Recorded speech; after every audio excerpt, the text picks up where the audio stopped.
Welcome. Beer Guys radio show, live, in-person-ish. This is the safest way to be in person right now. It is, yes. There's Delta variant raging out there. You mean that CBD stuff? Yeah, Delta 8.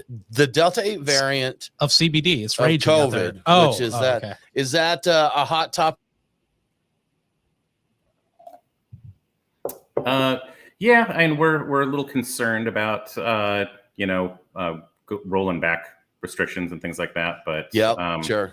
We're hoping that Massachusetts is, we're pretty well vaccinated up here, so hopefully that'll keep things going smoothly. Yeah. Georgia is well vaccinated, and the good thing is our state is very cautious with these things. They don't run all willy-nilly. Georgia's so protective. Yeah. I thought I actually heard somebody say, and I have no idea what the stats are because I'm not following them, but somebody said something like we'd hit 70% vaccination or something like that. I know it's a high number. They said, I do know that I heard that with the Delta variant that people are, even holdouts were they're like, all right, we're doing this. Yeah, okay. Kelsey, we had a couple brewers in here today, one from Pontoon Brewing, one from Ironmonger. Both have festivals scheduled here. And, I think everybody thought we were kind of in the clear to do that. And Ironmonger is going to be celebrating their anniversary. Coming up soon. And Pontoon's got Brownie Bash with what is it, like 35 or 40 brewers coming in from around the country? 120 different beers is what they're saying, something like that. Yeah. You have any big events on the docket that you're having to? Yeah, we've got Beervana, which is a huge beer fest in Providence, Rhode Island area. We're one of the big sponsors of that this year. And then the Mass Brewers Guild, we do our big Power Beer Fest that's coming up in October. That's what I'd seen, Power Beer Fest. Beer Fest, okay. Yeah. So we're keeping our fingers crossed for those. Yeah, keeping an eye on everything there, right? Good stuff. Mm-hmm. Well, I'm curious what kind of beer. It wasn't really going to ask it in the show, but since we brought it up, what kind of beer are you going to pour at a Power Beer Fest? Does it have to be a high gravity beer? Powerful beer. Like guarana in it or something like that? Coffee and guarana and everything else? Or is it just a name? Yeah, it's more just a name. It actually came from the original location was an old power facility downtown in downtown Boston. Okay. So that they turned into like a festival area. So that's cool. It's a cool name for a beer fest. Yeah, sure. So, well, we show the power of Massachusetts beer. That's it. Good deal. Yeah. So, Well, video viewers, we are going to go live with the radio show. If you are watching the stream and you have any questions, feel free to put it in the comments. We will be back to chat with you when we go to break and address all your burning questions about Beer Guys Radio, Exhibit A Brewing, Delta COVID, or Delta THC, CBD. Well, whatever you can ask, we'll answer. So that's it. But anyhow, anything burning. All right, Kelsey, we're gonna go live here with the show. You ready? Ready. Let's do it.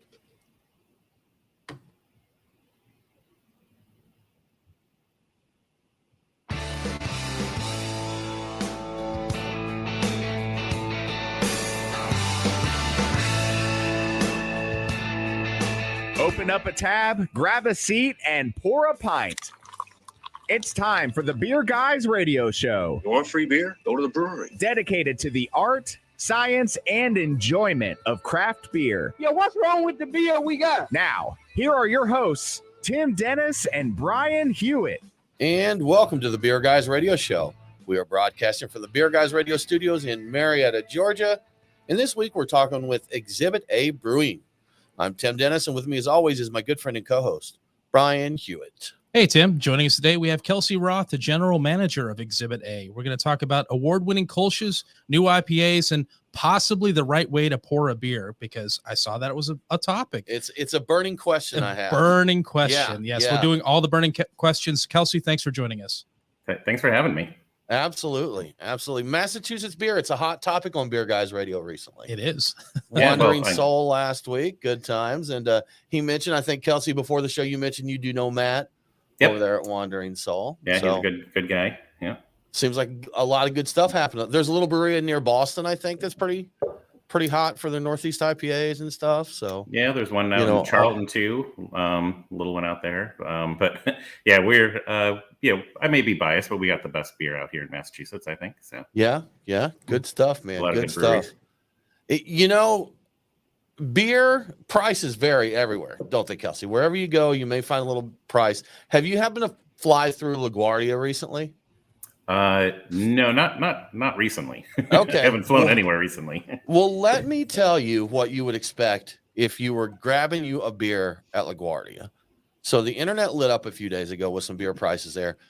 One person posted a menu that they had of some of the beer prices. What would you expect to pay for a Michelob Ultra at LaGuardia? I would say that at any airport, but especially anything in New York, LaGuardia, I would expect nothing less than probably $12 to $15. Okay, $13 for Mick Ultra.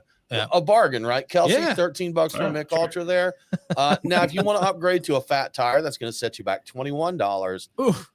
But if you want to go super premium, a Sam Adams Summer Ale was almost $28, $27.85. Wow. At one location in LaGuardia. And to top it off, at the bottom of the menu, there was a note that said they had a COVID-19 recovery charge where they tacked on another 10% to all menu items. COVID-19? COVID-19. Oh, okay, not 18. Or is it 19? It is 19. Is it Brian. 19? Okay. I thought I was right, and you confused It's me. like, hang on. I'm like, is that number right? Because I looked at it and it looked weird to me for some reason. I don't know why. You're behind on your COVID. I guess so. Is that the Delta variant? I don't know. No one knows, Brian. No one knows. But so that would mean $30 for a Sam Adams for a pour of Sam Adams there. So, Kelsey, what is the most expensive beer you've ever personally seen on a menu? I'd say it's probably been like a Cantillon or something at a bar for like $30 or something like that. Right. But, right. For a big bottle of Cantillon, you're game for $30 though, right? Yeah, I would probably pay that. I'd be like, oh, that's a bargain. Yeah. See?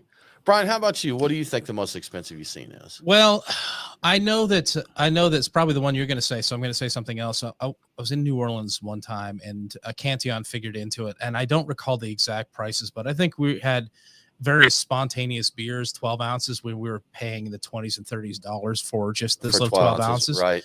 But I'll let you talk about the one charitable one. Well, I will mention that one, but if you count like seeing on the online menus and that, we had Hair of the Dog Brewing. There is it Dave? That was a $500 for a 12-ounce bottle for a vintage bottle of those. Yeah. And then you have, of course, the Toppling Goliath brews. Yeah, that was a KBBS, something like that. Yeah, like $1,000 or something like that at one point. Yeah, but as the one Brian, a Canadian breakfast style Founder CBS for $150 for a bottle, and we purchased that one, Kelsey. We paid $150 for it, but $100 of that went to a local charity. Yeah. So, and this was back in the days when, CBS is sitting on shelves some places still. Yeah. So it's something, you can still get your hands on. But back then it was a rare luxury. It was the kind of thing you would leave a Christmas dinner to go drink because one place was tapping it on Christmas Day. Yes. And so you would actually leave your friends and family to go drink that beer. It was that special. Not so much now. Not so much. Yeah. Kelsey, what's the most you've ever paid for a beer? Well, I'd have to think about that one. I would say it was $99 for a 6-pack of Wesleyan. For Whiskey 12. Good old Whiskey 12. I get that. That was when they did that drop. My wife was like, "You spent how much on a 6-pack?" You're like, "But it's Westy." I'm like, well, when am I going to get this again? Exactly. And it came with 2 glasses. So it did. It was actually a really nice little pack. Yeah, that's right. That's right. That pack. I think that was I think it was like 120 a year or something like that. Yeah. Maybe I'm wrong, but I was spendy for basically 4. I don't even think it was 6. I think it was 4 beers. I think it was 6 beers and 2 glasses. Okay. All right. That's what I think. I still have 1 bottle and 1 glass. Okay. So for mine, I actually was over in Belgium and I brought some back. I think I still have a bottle left from that trip somewhere. I've squirreled it away deep in the recesses of the cellar, so I can dig that out. There's beers out there that are well beyond any of this $100, $150 bottle stuff. Like I think what's the old is it Don Quixote? Isn't there an old Cantillon that's I think that may be it. I may have it mixed up, but I mean, we're talking multiple thousands of dollars for some of these bottles. And there are people that actively hunt them. What's the one cable car that people probably spend hundreds of dollars for that one? Right? There are lists out there for the really expensive ones. The Sink to Bismarck, I think people pay a ton of money for that. Like Vintage Thomas Hardy. too. Vintage, Yeah, the Thomas Hardys and stuff. Yeah, and I mean those are fantastic. They are really game good for that. Yeah, I've seen them on. I've actually seen some Tom Hardys, not like the super vintage ones, but whenever they're on menus, they're the 11.2 ounce bottles, and they're pricey. They're up there like $15+ a bottle. But I don't think I could go 30 on a Sam Adams. Yeah, no, I don't think I could. I don't think I could do that. Well, Tim, I think it's time for us to get into the beers of the week. Now it's time for our beers of the week. Brought to you by The Nest, craft beer and barbecue in downtown Kennesaw, Georgia. TheNestKennesaw.com. Brian, this may come as a surprise to you, but we have a nice list of beers to get in. How about that? So we do. You know, and actually the first one, I'm just going to get crazy. The first beer isn't even a beer. What are you talking about? It's a seltzer, Brian. Oh, no. And you know, anybody who's been listening to us knows we've griped and whined about seltzers over the years. We're caving in. They're breaking our spirit, man. That way Yeah. We're broken down now. We're broken down. And it's one of our friends that brewed it. Yeah. So, you know, Ironmonger Brewing, they've got under their Naughty Soda brand, they've released some seltzers, and they have a cucumber lemon. Man, that's almost a gin and tonic in a can. That is legitimately the best seltzer I've personally tried. I think I'd have to agree. I'm a big fan of the gin and tonics. I think we've talked about the Cutwater gin and tonic. Cutwater gin and tonics. I like that a lot. This has a lot of that big cucumber aroma to it, and it does not taste fake. I really like this. It's good. Very close to gin and tonic. That's what I like. Very nice. Yeah. We're also going to get into a switchback. I think it's pronounced Bisounet. I think so. And that is a smoked saison. Going a little classic beer. We have a Genesee Red Lager from our friends at Six Bridges, a beer they just released last weekend that they do an annual release. Six Bridges Love Tractor, which is a peach milkshake IPA. And they had the whole crew there peeling fresh Georgia peaches to put into this beer. So that's going to be a fun one. And we also have Mortalis Hydra, which is a fruited sour that No Mike Nate brought in to share with us. So we're going to get down on that, Brian. It's going to be a good time. Sounds great. So, Brian, why don't you tell us what's happening in the news? What's in the news? The beer guys have the scoop. Extra, read all about it. Time for headlines. Well, as you know, Tim, I'm a fan of beer innovation, especially innovations of dubious value, which brings us to Dogfish Head releasing a beer in scratch and sniff packaging. So for those of you that are not old enough to remember the hot stuff pizza stickers, I don't know if you ever saw those, Tim, but they were basically stickers treated with a fragrant coating, and they release aroma when you scratch them. They were pretty popular in the late 70s, early 80s. And but don't get too excited. It seems like this scratch and sniff packaging is only for their new hoppy variety pack. Each 12-pack box of cans has a little hop cone in the top corner on the front, and you scratch it. It's going to smell like hops because it's infused with real, though unspecified, hop oils. Craft Brewing Business brings up a good point on this innovation. It's an odd time to be encouraging strangers to finger and smell beer packaging in a public environment. So get your Delta variant here. Right. Come on. I was going to say, is this the COVID 18 or 19 Scratch variety? The little COVID cell there. It smells like sickness. That's it, right?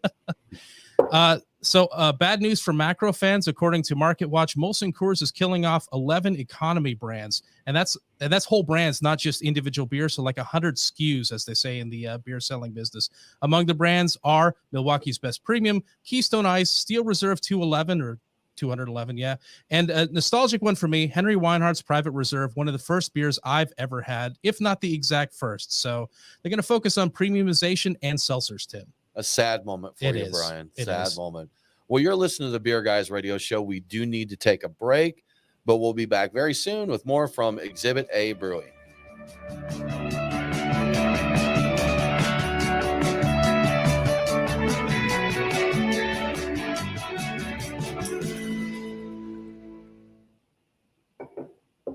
You know, Kelsey, I want to be in a position where I can buy them $8,000 bottles of Cantillon. Yeah, maybe it's not going to happen this month, though.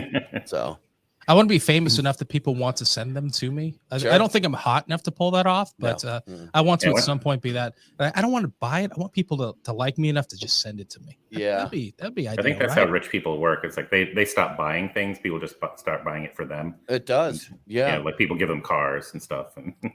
Have you figured out how they do that? Because I haven't figured that part out. Be famous because I think be rich and then get free stuff. So Okay. Yeah, what a racket, man. You're already loaded. Mhm. And that's it. When you're rich and famous, they just want people to see you drinking, driving, wearing whatever they've got. Yeah. Have your own rocket ship. Yeah, I Sure. could do that. Yeah. We need to get more famous, Brian. We're working on it. Are we famous yet? Our V-list celebrity status is not paying off. Have we, we're up from VW. Yeah, I think we're up from W list. We've got free pork rinds, Kelsey. We have, yes. We do get free beer. We got get free beer, seltzer too. seltzer today. and beer. Yeah. So I ain't mad. I ain't mad. You know, we're doing okay. I understand people pay at least thousands of dollars for this on the street. Yeah. Possibly. Right. Yeah. Sure. As far as anybody knows, that could be no true. one can prove it. That's different, right. And What's the the most most- seltzer? That's right. That's Yeah. a good point. Probably one of those smooths or something with all that. Very fruit and likely. lactose Yeah. in Or it, that so. Untitled Art. I'm sure those Yeah. Untitled Arts are. Well, no, Mike Nate probably knows. You know what those Untitled Arts smoothie seltzers go for? Are they like $10+ a can? No, they're like $16 for a 6-pack. 16 for a 6-pack. Okay, which really isn't ridiculous That's then. that's not too bad. I was Yeah. hoping for something. I wanted to be outraged. I'm not outraged at that. Yeah. So Kelsey, have you ever tried or been to a share or anything with any like ridiculous, expensive or rare beers? Not really. I mean, the best were like doing some 10-year verticals on Sure. about a Bigfoot and fun stuff like that. That's cool. But but nothing too crazy. Okay. We have a share here. It really hasn't happened the same the last couple of years. Called HMOG, the Holy Mother of Gatherings, that was hosted here as a charity event. And you usually get some stuff show up there. Oh, that's- yeah. Like you mentioned, the 10-year vertical of Bigfoot. I think they've done, something like that before. I've seen like 4 or 5 year verticals of Black Tuesday, which is insane. Yeah. That's People how will crazy break it out is. like magnums of, Cantillon or Dry Fontaine or those and stuff like that. And It was a different bottle share, but somebody brought proprietors from Bourbon County. Yeah. I finally got to try that. I remember it because I got a picture of me hugging it with a very short beard. So it's like shortly after I started growing the beard for the first time. So those two memories go hand in hand. One of my favorites I actually have had people. Here's a perk of being a beer guy. I've had people come into a share and they'll know beers that I want to try. And they're like, "Hey man, didn't you say you wanted to try so-and-so?" And I said, "Yeah, I definitely do." And 2 of those have been Duck Duck Goose Oh yeah. and Cable Car.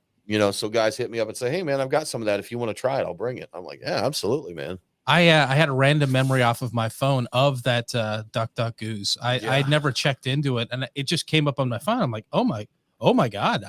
That's right. I had that. I went back and checked that.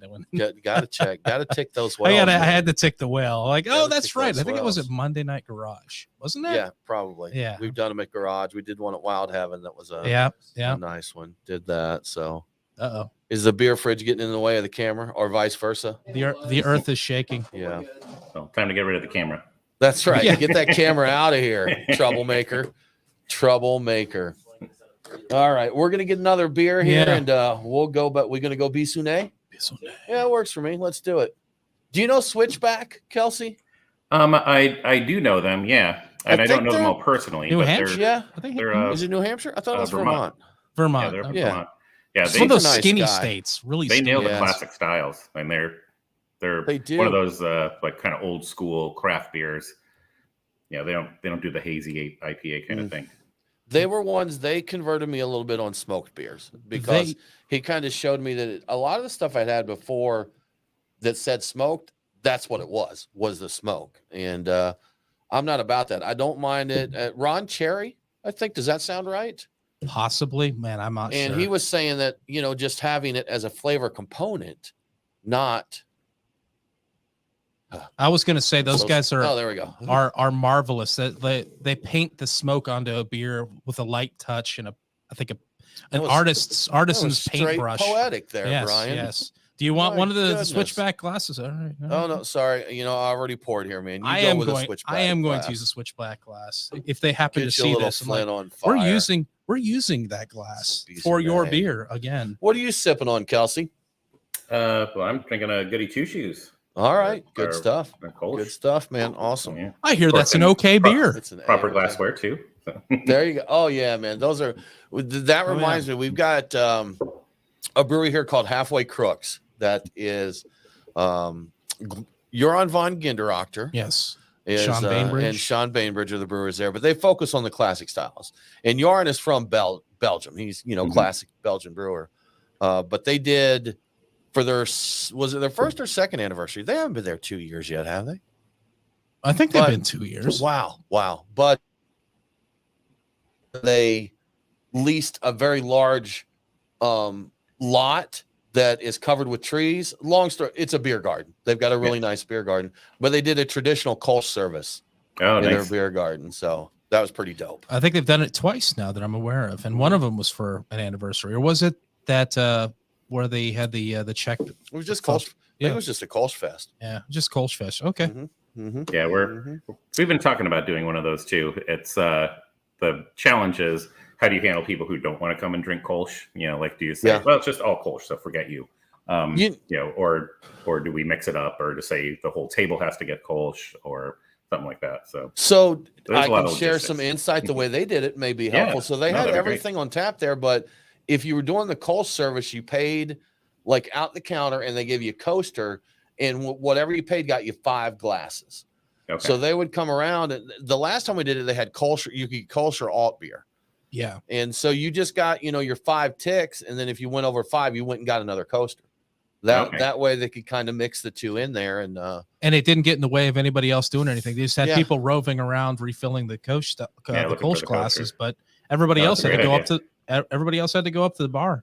And that's a smart thing. I would have loved it if it was just a matter of you tell them when to stop and you get a bill, but I think it's easier logistically for them to charge you for like 4 or 5 ahead of time, and then and then you just go back if you need to do it again. Like 20 centiliters a whack. I think it's 20 centiliters. That sounds right. They're usually 0.2 liter. Okay, there you go. We do a 0.3, but okay. Ooh, still like 0.3. That's nice. an imperial. That's an imperial service there, right? Yeah. Do I get laced oilies with super size? Super size me. Would you like to upsize your Kölsch? Yes, I would. Do those come with fries? Yes. And mayo? Probably. Frites. Cool. Nate, you ready to rock again, man? I see you making some notes there. Yeah, I'm ready. All right, Kelsey, ready to get back in it? Let's do it.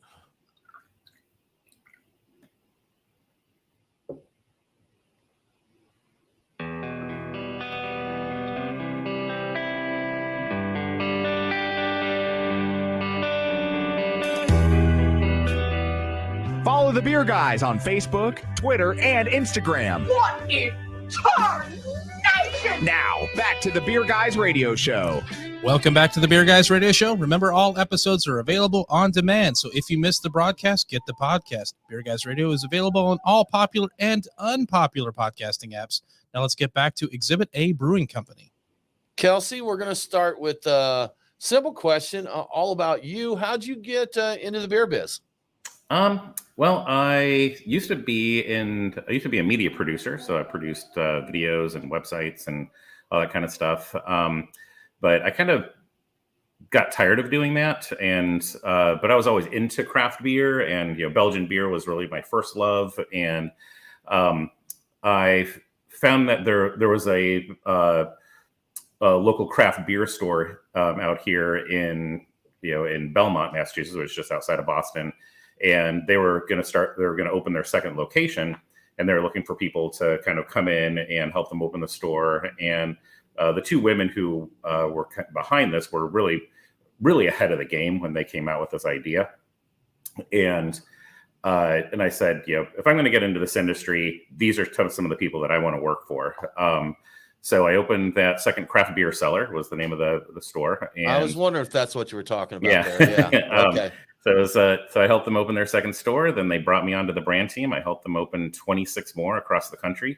But at that point, there was only so far that I could go in the company unless they made me an owner. So I was looking around for some other opportunities, and a guy I had met through the industry, Matthew Steinberg, was looking to open his own place, and he was looking for the lead singer of the band who could come in and kind of open the front of the house. And so I helped, since with my background, I was able to design the logo. I do all the can art. I have experience with POS systems and set up the whole tap room, and just kind of got that whole front end of the business going so he could focus on the brewing and production and trench drains and all the things that they worry about.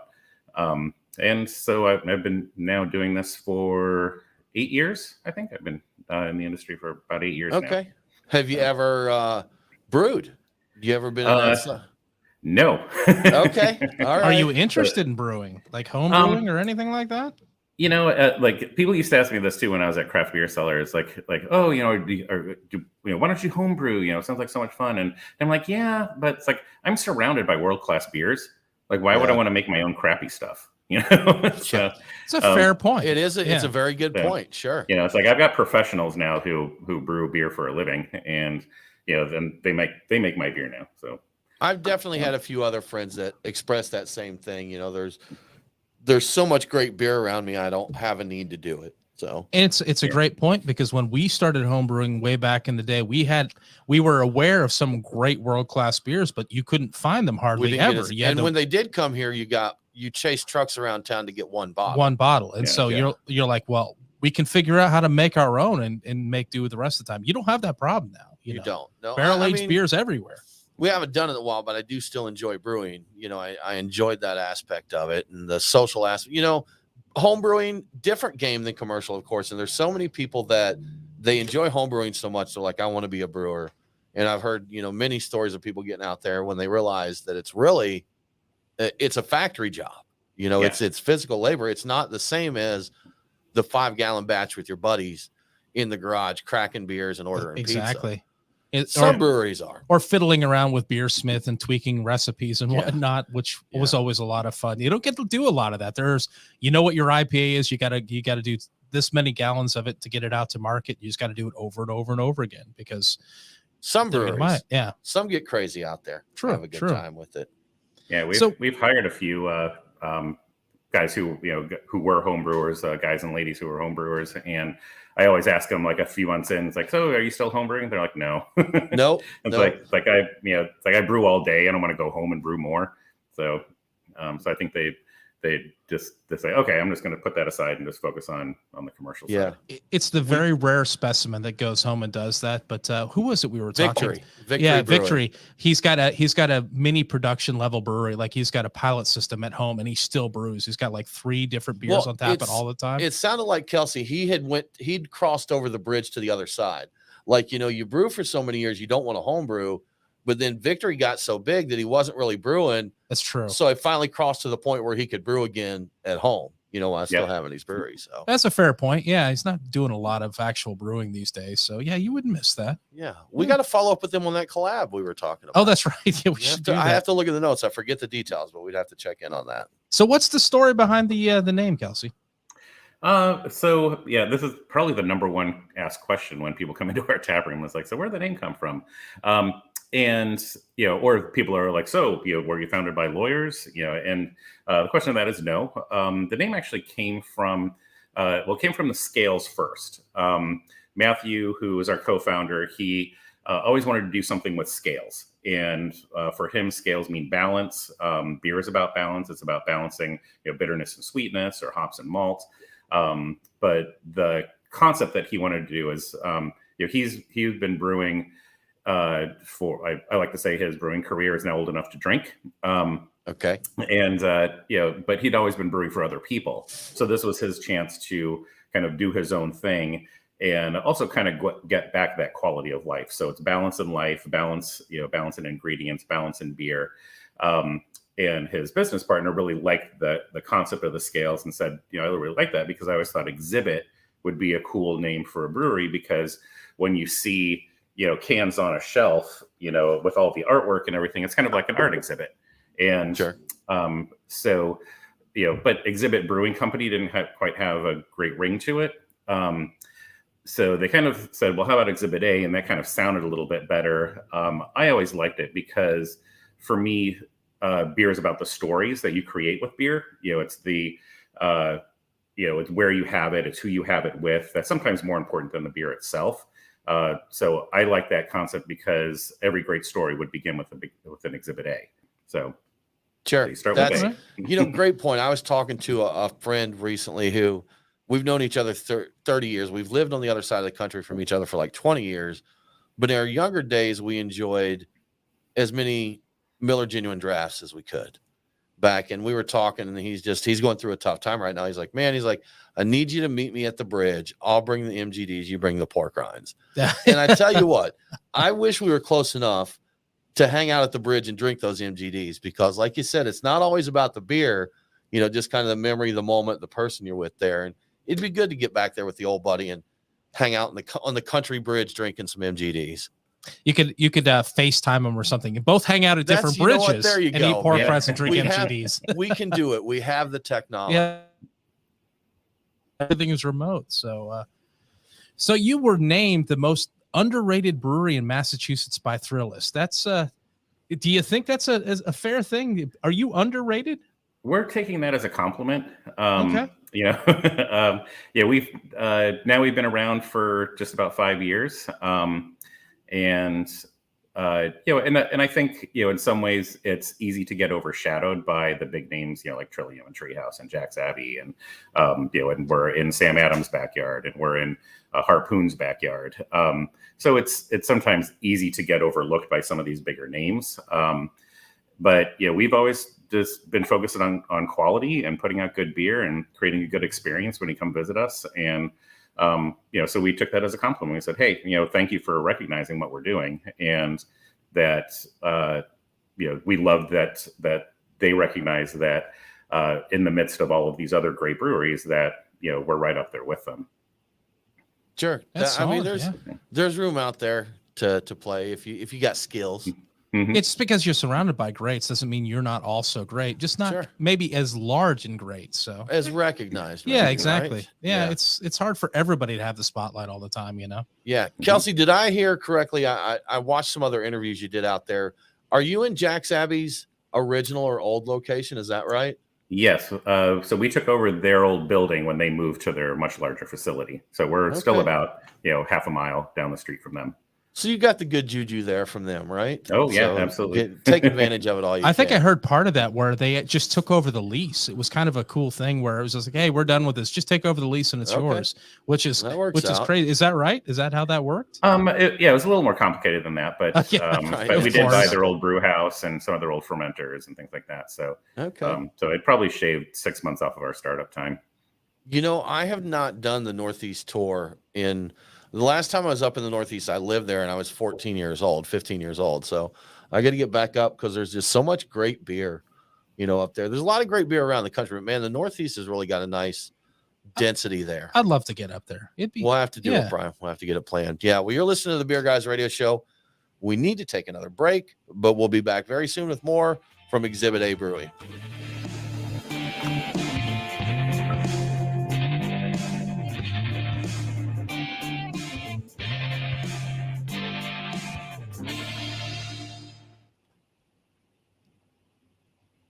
Do. A little trick. Let us know if you come out. So yeah, we will, man. We've got we've got a long list of people to let know. We do, but we should have a killer time if we go there. Yes, because of the invitations that we have. So I'm sure Von Trapp Brewing. Oh yeah. Mm-hmm. So Von Trapp, we had them on. They may have forgotten by now. I was going to say, I hope they haven't forgotten, but I have a feel like they totally have. Like it's been 2 years. I'll cut that part of the show out and send it to them. They're like, hey guys, remember we said this? But it's like, oh yeah, those guys are gone now. But they said, come up, we'll put you up in the lodge, have a good time, hang out. And their place is beautiful too. I've heard that. Up in the mountains. It's gorgeous up there. Yeah, the hills are alive up there. Yeah, with the sound of music. Indeed. What was the beer that was it? What was the theirs that's killer? I think it's their Pilsner. The Pilsner, right? Yeah, their Pilsner just drove me nuts. Yeah. Love that thing. Yeah, I want to get out there. Go see Switchback. Go through go through Burlington. Visit all breweries. We have a radio station in Burlington. It's actually our #1 station outside of our Atlanta market. So not surprising, I guess, there, Burlington, Vermont. So. And you can, Kevin Hart, thanks for stopping in, man. Good friend. Hey. Appreciate it, man. I'm glad you like the show. You have to come up here and hang with us sometime and share some beers. So Get Steve and Pete on there Steven, too. good to see you. Cheers, man. Cheers, Kettle Rock Brewing, another local brewery. That's right. Tasty brews. I think we still have Steven. I think we still have one crowler in the fridge. We might. Well, I'm not allowed to pour it, but it's in there. Yeah. Oh heck, we could have featured that. Yeah, but I wonder what that one is. I don't remember what that one is. I don't remember either. Yeah, it's in there though. Yeah. It's in there. It's like Prego. It's in there. It's. We could go visit Athletic when we do our northern tour. Oh, they're up there too, man. Yeah. All when we the need cool to take kids. a break in between breweries as a That's pacer right. brewer, we stop That's there right. and drink a few Pace in beers. and drink some NA beers. Have you dabbled with non-alcoholic beers, Kelsey? So we have not, just because the equipment involved is super expensive. Yeah. But we're talking to a guy who is actually kind of doing the non-alcoholic version of like mobile canning. So he's actually he can bring the de-alkalizer or alcoholizer or whatever it's called, and bring it to your brewery and just run your batch right through it. So like a strips it. Kind of like a pressure distillation process or whatever. Isn't that what they do? Like high pressure to pull out the alcohol, methods, or there's heat, there's pressure, and then there's brewing it from the beginning with special yeast or something like that. Yeah, witchcraft. Voodoo it out of there. Voodoo it out of there. Magnets, apply magnets. And how does it work? Copper bracelets. Yes. Yeah. So the machine itself is like $65,000. Yeah. But this would solve it. I mean, you can just put it on a pallet, throw it into a truck, box truck, take it to brewery, and just run your batch of beer through it, and that'd be boom, interesting to see. Non-alcoholic beer. It's kind of fun seeing I'm going to say the birth of that industry, because I don't know if I want to count, the Sharps and O'Doul's days as that. So we've seen the birth of non-alcoholic craft, really. And so it's been fun to see, what's going on there and see what will go on. I think that been doing it for years. I was going to say the folks in Europe how long ago they'd been doing it would be annoyed at us for saying that, but like, we've been doing this forever. We just don't. You're not aware of it. How about the birth of the American NA craft? For sure. That's probably it. But I still don't know what they're doing, because we still don't get it over here. It probably doesn't travel well being non-alcoholic, I would guess. Right. But who? It was just a couple of weeks ago, Brian. It's escaping me. But who was it that got their beer PhD? I think it was over in Belgium. Oh, that was Syria. Yeah. Keith. Shoot. Read the book. Oh yeah. It's there. We go. Yeah, Keith Villa. Keith Villa. I was going to say the wrong Keith. I know another Keith. It's not him. But he was saying back there when he went and got his degree at what's 80s or 90s, whatever it was. He was talking about I think they're called alcohol free, like FRIE beers that they did over there, and I had no idea that they were doing them that long ago. Yeah, apparently it's been a thing for a while there. I had no idea either. I just assumed everybody was just getting hammered all the time. Yeah, exactly. I thought the monks were drinking some low beers there. Yeah, that's the Potter's beer. The lighter sessionable things, and you get your lagers all over the place. They're not that heavy. You're an experienced drinker. You can have a few of those. They're almost non-alcoholic. They wanted the children to be able to enjoy chugging. Yeah. Well, I thought they just let the kids drink the lagers. That's right. That's what they're You're with the parents, like, let Johnny have a lager. Yeah, Germany's a little more chill than the Gosens. I was at the one time I traveled over there, we went to a bar, and at that point in time, the fruited Berliners, that's what it was. The whole Mitschus idea. Mitschus, yeah. And I want to get that here. I want to see. And I basically found out that was kind of kid beer. I think either you or someone else told me that like the Berliners and Gozes are fine, but you shoot the shot in there and it becomes a children's drink. Exactly, because it's like 3% alcohol beer, and the entire group of us were drinking. We enjoyed them, but they were like, these Americans are insane. Like, what's wrong with them? They're drinking kids beer. It's like they've got a group full of daycare dudes with beards over there, right? Like everybody drinking Shirley Temples. That's exactly right. Yeah, it's the hottest thing. Imagine that. Imagine if, like, over in Germany or something, they said, "Oh yeah, this is a popular drink in the States." So you get like half a dozen big burly German dudes come in and order Shirley Temples. And like, all right, guys. Hey, right. I'm not gonna say anything. Yeah, that'd be funny. What's up, man? Sure, yeah, get a beer. Let's Would you turn off the ice maker? I heard. Did you get it? Okay. Yeah. I had heard it clunking a bit in the background. Kelsey, we're very proud of our ice maker. We just acquired it a few weeks ago, and we don't have a water line into our studio, so we found one that just has a little reservoir in it. So now we can do cocktails self-enclosed there. So we talk about it as much as we can. So Nice. if you ever come here, we can offer you an ice cold refreshing drink. So That's right. a selling point right there. That's it, man. We got you covered. And great acoustics too. Acoustics. Yes. In beer. Very I'm still good for now, man. very icy cold beverages and good acoustics. Yeah. Oh, yeah. All right. Oh, that's a fine beer. That Six Bridges is a fine We're beer. going into 3. We are going into 3. 333. Brian, I'm sorry. I turned that down and now I need it back. Or I will in a minute. So I'll go ahead and get it now. So I don't. Yeah. All right. Let's do this.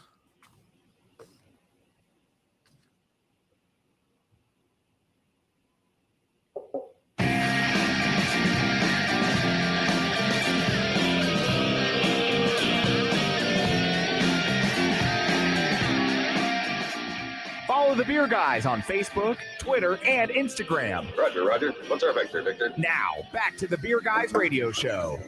Welcome back to the Beer Guys radio affiliates. KQAM, the Big Talker, 1480 AM and 102.5 FM in Wichita, Kansas. Catch Beer Guys Radio, KQAM, every Saturday at 9 p.m. Now let's get back to Exhibit A Brewing. You did it, Brian. I did. I made it through. You did it. Yes. You did it. So congratulations there. Kelsey, we just poured us a new beer here, and I see you are pouring a beer. So let's talk about pouring beers. All right. Yes. So I saw a video. It did some little cuts here and there, but it was at your tap room, and the bartender was pouring. It looked to be a hazy IPA, maybe, but they fully inverted the can and just let that thing ramble into the glass. A nice hard pour. Now, I think the hard pour is becoming a more popular method to pour a beer as opposed to the gently trickling it down the side of the glass. Mhm. So what's the best way to pour a beer, and why is that the best way? Well, I don't think it's the best way. I think it's all about the foam at the end of the day. Like you want some head on there. So the way we train our taproom staff is to start on the angle and then kind of finish straight up. The classic, so right? So you get that sure. percussive, action on the top to kind of get that head, because then without the head, then you don't get aroma and all of that. But yeah, and I think especially with some of the New England IPAs, if you pour them hard, well, I know some people like roll the cans as well because there might be some sediment on the bottom and things like that. But you pour the can hard, and it's going to just burst with aroma because you're going to be getting all that foam. Right. So, and for me, in any IPA is all about that aroma. So, yeah. See, we also love the nice slow pour.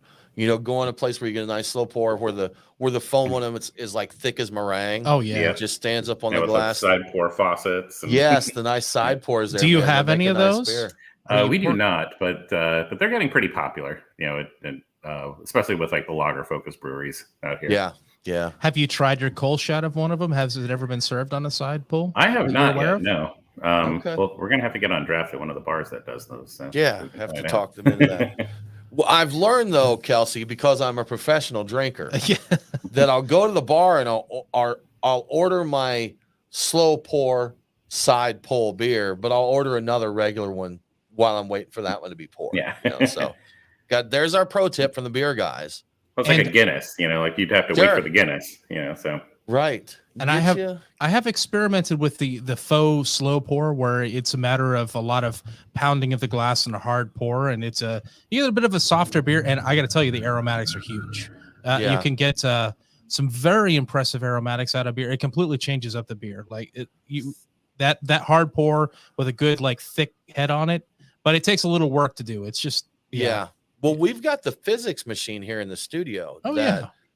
I guess 5 years ago is when they came out, and I don't think they like took off, but it's one of these things, Kelsey. It uses like It's sound. sonic vibrations Mhm. to aerate the beer in that, and it's a pseudo nitro, a pseudo slow pour kind of thing. Yeah. It's But I think my point being is, I expected it to be a do nothing gimmick, and it was not. It does with the right beer. It does definitely change, the mouthfeel, the aroma, the flavor. now just like with a slow pour or my faux pour or anything else, it's not right for every beer for It's sure. not. Some Definitely are not. worse. Oh, when you put yeah. it through there, but some. I was impressed with the way. Are you familiar with that? The physics machine? I've seen it. I've never had anything Yeah. out of it though. Yeah, it so sounds interesting. it was something that was, I was looking forward to playing around with in that, and expect to be like, oh yeah, this doesn't do anything, but it did. As I It did. recall, I think that the inventor of it, didn't he wind up starting a brewery? Source Brewing. Source Brewing. Source That's right. Brewing. Yeah. He Yeah. went off to get into his own. I think New brewing Jersey, thing. if I'm not mistaken. Sounds that's where about they are. right. I have a vague recollection Yeah. of seeing an article with a picture of. He took this on Shark Tank. That's right. Yeah. Yeah, Phil Petraka. He took it on Shark Tank there. So, okay, there's our diversion, Kelsey. Exactly. We went to the physics machine there for a little while. So, but that, let's jump back to beer distribution. Brian, you've got a note here. Yes. That I think is something you guys just recently started a direct to consumer distribution. Yep. Is that as much of an absolute pain in the bum as it sounds like it is? Absolutely. Yes. Yeah. Okay. I figured exactly. It sounds amazing from the consumer angle, though. Yeah, it's and we're working. There's still some challenges with it, and I think the biggest one is the cost of shipping. But it was a lot of paperwork because you have to go get licensed in every single state that allows you to do direct to consumer shipping. So once we got all the paperwork done and everything, now we're clear to send it out. But if you're going to be paying $16 in shipping, you want to order more than a $16 4-pack of beer. So Right. It's a fair point. so we try to encourage. So we got like 12-pack shippers.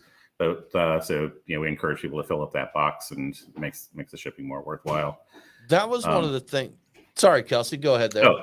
Yeah, but one of the things that we've been working on with the Brewers Association is allowing the United States Postal Service to ship beer, which they're currently not allowed to.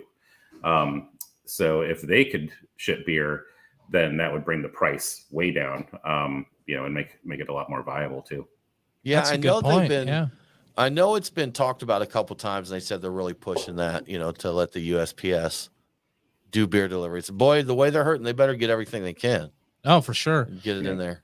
I think people are used to. I know that going back a number of years, I used to order a lot of beers online to get exciting stuff that we couldn't get here in Georgia. And I think people are kind of used to how much the shipping is. But a lot of places, if you order a certain number of beers or a certain value, they throw in free shipping or it's reduced. But I kind of knew that I'm going to wind up paying somewhere between $20 and $40 for this. So I better make this count. I'm going to get all the stuff I want to get. So many times I have filled my cart on a beer site and emptied it once I saw the shipping price. yeah, It is a discourager there. it does. So, yeah. But if you really, really want some of those beers, and I really did at those point in time, I put other stuff in there to justify it to myself. So you end up spending a lot more. I than you spent intended. more Right. to justify it to myself. So it worked out to their advantage that the shipping was that way. But if shipping was like Amazon, where you could have Prime and free shipping and all Prime beer that. shipping. Yeah. Oh my goodness, I'd have it. We'll just have it come every Send it week. through. You know. Yeah.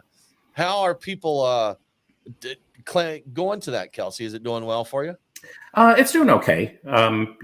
It's especially during the shutdown, it was a great way for us to kind of keep beer sales flowing. And I think now that things are opening up again a little bit more, people are doing a little bit less drinking at home and doing more drinking out at bars and restaurants.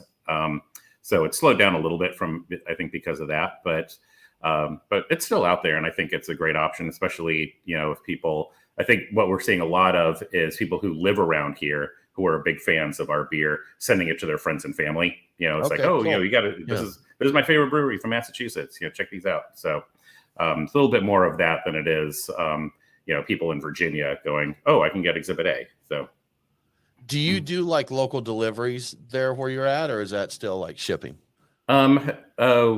We don't do deliveries out of the brewery. And part of that was, we had a big discussion about that when they legalized it in Massachusetts. And because there were so many liquor stores around us that were doing delivery, we felt that we didn't really want to step on their toes. Okay. So Gotcha. if people asked, like, oh, do you do delivery? We would just refer them to a local liquor store and say, hey, these guys are good accounts of ours. Okay.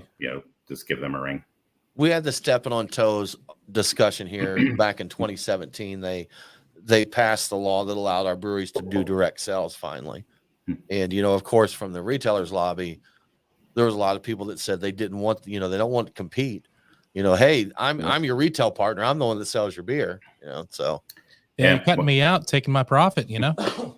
Well, when I was on the retail side, I was on the other side of this, and we would say like our biggest competition isn't like Total Wine and Wegmans and like the big box stores. Our biggest competition is the brewery tap room, because you can get probably fresher beer right from the source, than you could from our store.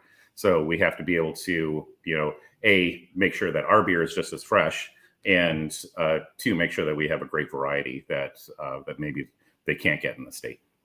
Yeah, that's what I was. I always found that a valid argument if you're really close to the brewery, but if you get even on the other side of town, I know in Atlanta that's kind of a big deal. I mean, I might just pick it up. I see some Cherry Street beer around. I'm like, I'm not driving up to Alpharetta, but I will get some Step and Razor out of a liquor store. I mean, I got to admit, it's not going to take a lot of distance for me to pick it up from I've got a grocery store an eighth of a mile from my house, and the closest brewery is like 3.5 miles.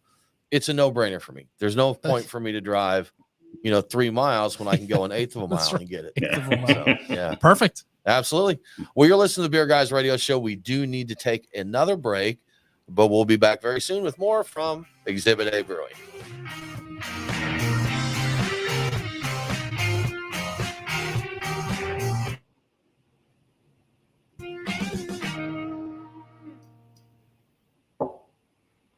My ears were getting sweaty. I let my ear bones breathe a little bit there. Sweaty ears. You've been drinking too much when your ears start sweating. That dude got sweaty ears. Break 19. Kelsey, you said you did media production. What all media do you dabble in there?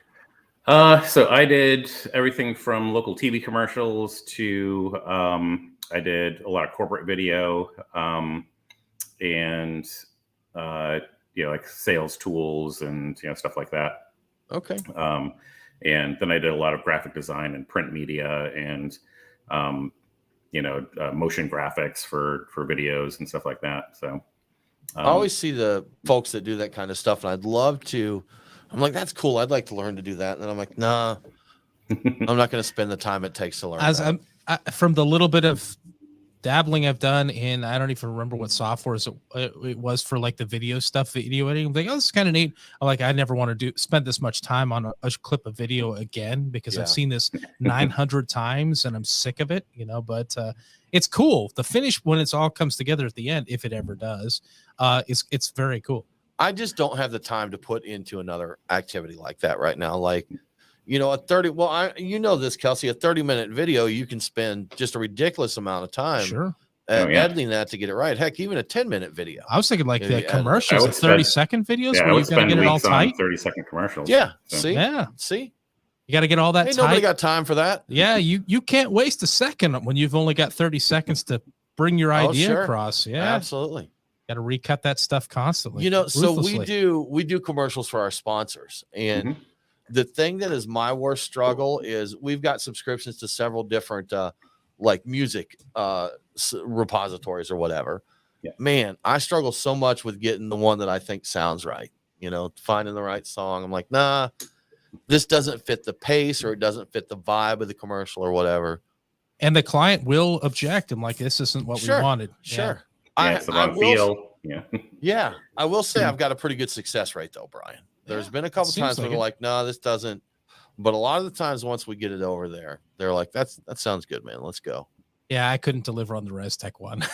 No, we had to call in outside help. We had to get somebody with just a little bit more metal voice than I've got. They enjoyed it though. Yeah, they liked the idea was good. Product, but it's needed somebody who could deliver that idea better than I could. Well, Kelsey, we still got a lot here that we haven't really dove deep into your beer. That's all right. But anything else you want us to make sure that we mention here? No, I'm happy just chatting, and if we get to it, we get to it. If not, that's kind of the point. Just let folks know Exhibit A is there, man. That they're hanging out and they're cool people. Yeah, exactly. And also Brian is here. Yeah, and also I am here. Should we because we did the math and we think it's around your 5th anniversary, but I didn't see anything mentioning that specifically. Is there anything you want to mention about that? Should we talk about it, or should we stick mostly to beer? Yeah, and because of the situation, we're not doing a huge party or anything. Okay. So last year we kind of kept it pretty mellow. So I can imagine. Sure. So we're going to do some a few special release beers, but nothing huge. Something like a 5-year-old. What was it? A barley wine, right? Or was that it? Well, we just released Time Served, which is a beer that we started producing before we even opened, and we started barrel aging it in wine barrels, and nice. We just packaged it and released it. So it was a beer almost 6 years in the making. Well, we'll probably want to get into that on the show for sure. So in the non-streaming part, the air part. Oh, the beer that they started making, Tim, before they were even open. Okay, that's cool. Yeah, that was. What'd you say that was? Was it? Did you say time served? Time served. Okay. All right. This is a cool label. Hydra. Who is this from? Who this Mortalis? is? That is Mortalis. Okay, I wasn't sure if that was just the name of the beer or the brewery and the beer. Did you steal this off the truck? It fall off the truck. He's like, maybe. Eric, don't listen to this. Oh, look at that. It rolled right into his pocket. Did you roll the beer first? I did. Oh, you did. Okay. All right. So, no Mike Nate here that you've seen the lovely back of his hat for the show here. He was a beer manager at a retail store and now is currently in distribution. So we've got a distributor here that specializes in the crafts, the unique and sought after crafts. So Modern Hop, shout out. So look at the color on this. Give me a zoom, Nate. Give me a zoom here. So that's orange juice there. Let's see what we got here. I was gonna say, is it orange juice or pumpkin puree? Dude, it kind of looks like it could be either one. I mean, just big pink grapefruit. Passion fruit. Okay. All right. Grapefruit, maybe. Oh yeah, I need to get you that. Hopefully, I didn't take too much. Passion fruit, tangerine. All right, man. Wow, that's straight delicious. Nice. Ooh, wow, that's some ripe juice. Man, I want there. this for breakfast. Some bacon and eggs in this. That is also Woo! Man, I don't want this for breakfast. I want somebody to buy this for me for breakfast. This should have came up in that expensive beer segment. Yeah. Yeah, if you can turn those on, that'd be great. What's the most expensive beer you've ever had Nate steal off the truck? Is that right? We need the rolled off the truck segment Right, or something like yeah. that. Fell off the truck segment with Nate. We'll use it to promo. This is what Nate stole off the truck. Nate Damn. is a kleptomaniac. Don't tell his boss. Why does this case only have 23 beers? Right. Every case we distribute is on. The beer guys sure do get all the finest beers, but all of our cases What's are up really with these short. 23-pack cases. That's what I was gonna say, man. It's a special. It's a quality control. It's a discount. Special. You get a discount on the quantity of beer. Only you get. provided by the team at Modern Hops. That's right. Yeah. Cool. All right. All right, Kelsey. Let's get into this last segment here. Sound good? Sounds good. All righty.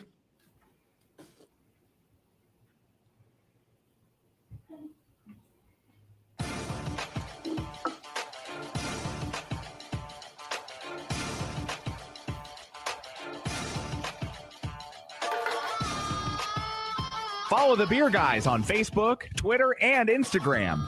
Boy, that escalated quickly. I mean, that really got out of hand fast. Now, back to the Beer Guys Radio Show.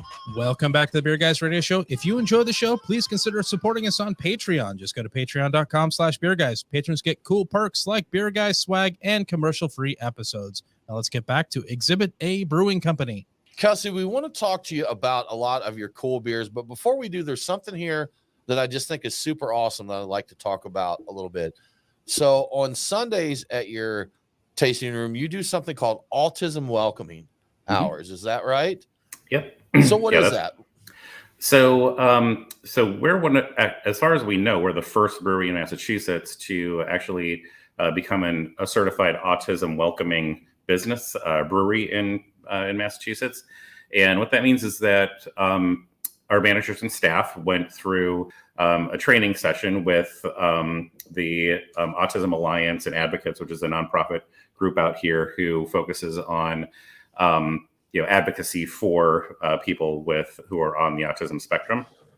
And So part of what we do to offer, a welcoming place for people with autism is to offer these special hours on Sundays from noon to 1, where the music's quieter.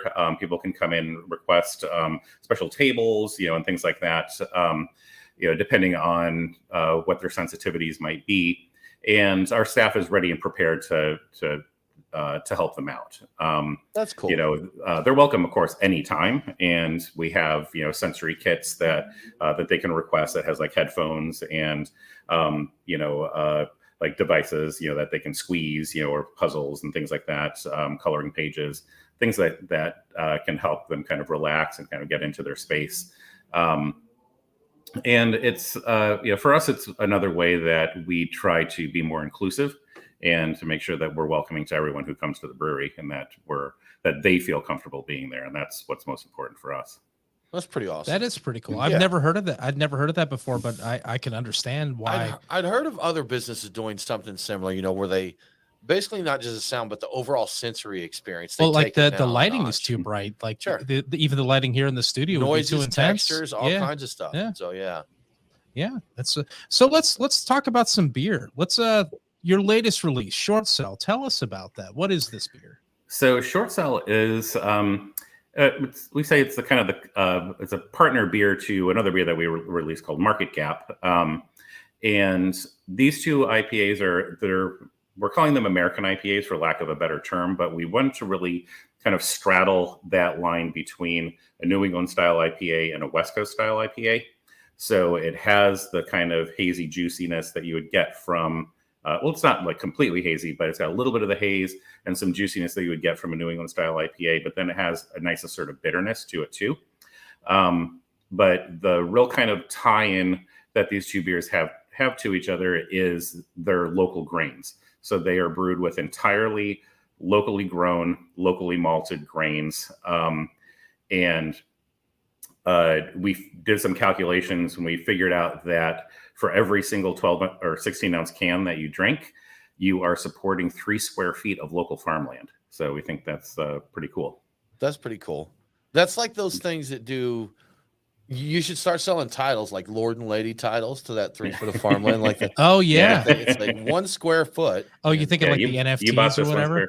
That's right, NFTs. We were talking about those. That's right. Do that. It's NFT for this square footage of this farm. That's interesting. I wouldn't have realized that many square feet goes into a 16 ounce beer. I guess there's the cones are. I mean, when you reduce them in size to what their basic components are, it takes a lot of them. I do want to clarify something here, Brian. You don't think that means that that's 3 square feet of farmland that goes into the beer, correct? Oh, not the dirt too? No. What I'm saying is, I think what they're saying is the purchase price is supporting am I correct, or is Brian here, Kelsey? Can I was thinking the ingredients. So I'm going to be diplomatic and say you're both correct. Okay. In that it's because we are purchasing this grain from the local farmers and from the local malt house that you are supporting that much square footage, but it's because of the amount of grain that we're able to purchase to brew the beer. So there you go. I was thinking hops. He's really saying grain. Yeah, we're both winners. We both get the placements. We crossed the finish line. No, you had a Short Sell, and what was the other one? The other one's called Market Gap. Yeah, and Short Sell is 4.7% ABV, and Market Gap was 6.7. I'm gonna look out for Diamond Hands and To the Moon. Those other market related beers there. So. To the Moon and Bull Market and all. So what's the story with the kind of the financial names there? Is there a theme I'm missing? It was, the Market Gap came from the idea that this is kind of filling a niche that we're not seeing in the market out here, which is, you either get, pretty much everybody out here, because we're in New England, does a New England style IPA. And almost nobody's doing a West Coast style IPA, but there's a few people who are doing that. But there's really nothing in between that kind of, it has that juiciness, but still has that nice assertive bitterness to it. So it was filling that market gap, and then we also wanted to do a session version of it. And our taproom manager came up with the idea of calling it Short Sell. As kind of another financial term So we're like, oh, that's great. So let's go with that. Man, somebody around Nebraska, Kansas, all of those states should really capitalize on the Midwest IPA. The Midwest, the hybrid there, they really should. They should make the Midwest IPA. So the guest we're having on next week has something on their menu called a Mountain IPA, which I assume or wonder or think it might have something to do with that, but I don't know for a fact. We'll have to get to the bottom of that. So many regional IPAs. But we should talk about Goody Two Shoes before we run out of time. That Kölsch, it's done well. It's won you some awards, right? Yeah. Well, it's won us some critical acclaim, I would say. It's funny. It's our most critically acclaimed beer. It's probably our lowest rated beer on Untapped. It goes such as a life of a Kölsch, right? But yeah, and this is it. We say this is kind of the heart and soul of our brewery. When Matthew and I were kind of discussing the beers that we would launch with, he was like, I really want to do a Kölsch. And at that time, nobody was really doing a traditional Kölsch here in the U.S. And, and the Kölsches that I had come across were like either not using traditional Kölsch yeast, or they were using, Pacific Northwest hops, or they were putting mango in it, or whatever it was. And I'm like, most of these were not traditional Kölsches. So I'm like, if we're going to do a Kölsch, like I want Germans coming to our tap room saying, this is the best darn Kölsch I've ever had. And Matthew's like, oh yeah, oh my God, like that's exactly what I want to do. He was inspired by, his trip to Cologne when he was a kid and drinking Kölsch, in front of the cathedral there in Cologne. And he said, I really want to do an authentic tribute to this style. And his other reasoning too is that he, whenever you go to another brewery and hang out, what are the brewers drinking? They're drinking the lightest lager, they're drinking the kind of crushable beer. So he's like, I want that beer that other brewers are going to come here to drink, and this is what they're going to crush when they're here. And sure enough, he knocked it out of the park. The first year it got a perfect 100 rating by the Bros at Beer Advocate. And Craft Beer and Brewing Magazine called it the perfect Kölsch. And then just recently it got a 96 on Wine Enthusiast, and it's the highest rated Kölsch in Wine Enthusiast magazine. So that's pretty interesting. So have you gotten a lot of interest from people who generally drink wine? They're saying, hey, I need to check this out. As I want to dabble with beer, so I'm going for this. Not so much the wine people. Wine people really click with sours for me. I can see that. Yeah.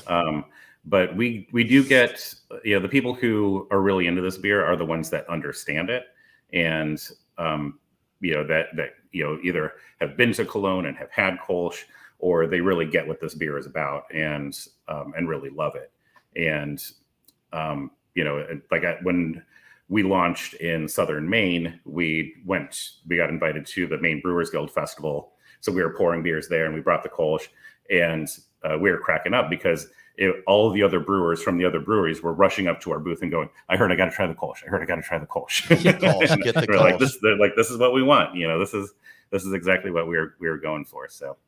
Kelsey, I know you didn't mean it that way at all, but man, I chuckled a little bit inside where it's like, man, the guys that like this beer, they're just the ones that get it. They the ones that get it, man. You just don't understand. Get the beer, man.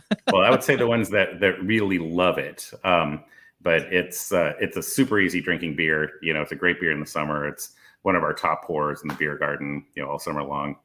Kölsch is another style that for a while I had a lot of hate. You had issues with it. I wasn't a Kölsch fan, but I have tried a few lately from a few different breweries that have kind of turned my opinion around on that a little bit. I've been a big fan of some of the ones I've had.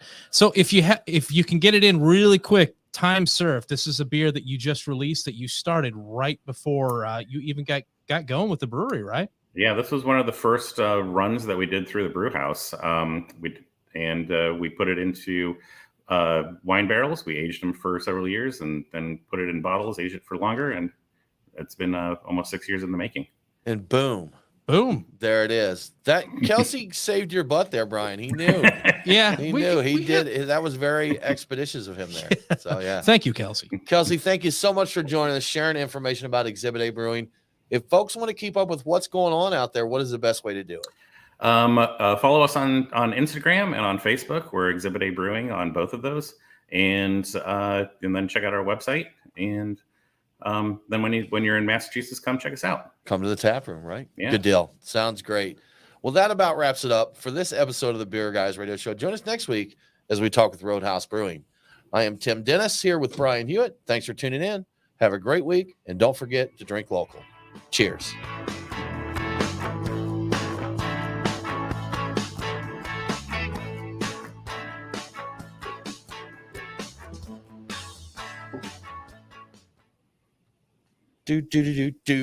Got it in.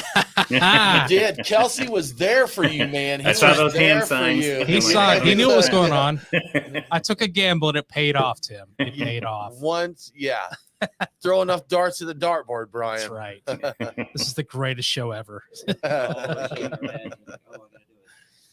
Kelsey, thanks, man. We appreciate it. Thank you so much for having me. This is a blast. Absolutely. That's a good time. Well, tell you what, internet folks, thanks for tuning into the stream. If you got any other questions, go ahead and pop them. We'll get to them there when after the show. We're still we there. have a chance. We're still there. But thanks for tuning in. Kelsey, hang with us for just a second. We're going to sign off online. And cheers, y'all. We'll see you next week.